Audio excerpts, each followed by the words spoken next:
Yeah, Eric Dunn says he wants this public hearing to talk about just how the juvenile division is handling sex crimes, believing this is all about transparency and justice for crime victims. I think there's some troubling trends. Reagan Dunn is a former federal prosecutor and now critic of the King County Prosecutor's Juvenile Division. We want to make sure that we're shining the light of day on the choices that are made there so that the victims of sexual assault and sexual crime are getting their day in justice. That's why the King County Council member has introduced legislation to prompt the division to publicly reveal data on their charging decisions, citing a KOMO news story from last November. This is good.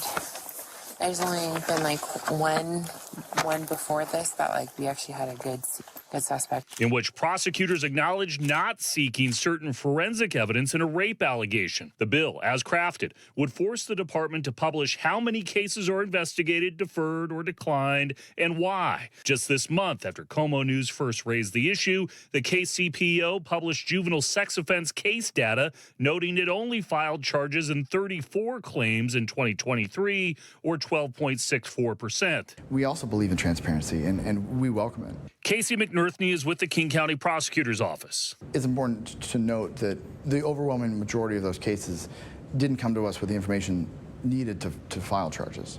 But that's a gray area, because the prosecutor's office does have the chance to go back to police and say, hey, can you get us a little bit more information? When you look at those case reviews, you see a very different story.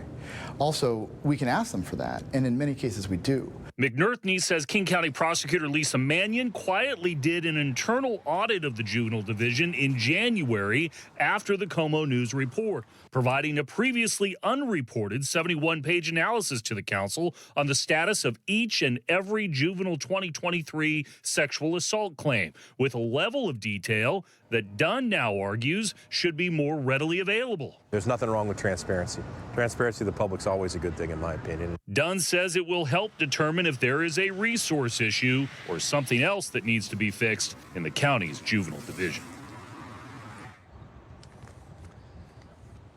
The prosecutor's office officially says they have some privacy concerns with just how that data could be used to identify juvenile suspects, and that runs up potentially against a state law. Dunn is saying that he expects to have a hearing within a few weeks, and that if this bill is passed, the prosecutor's office would have to have an implementation plan by September.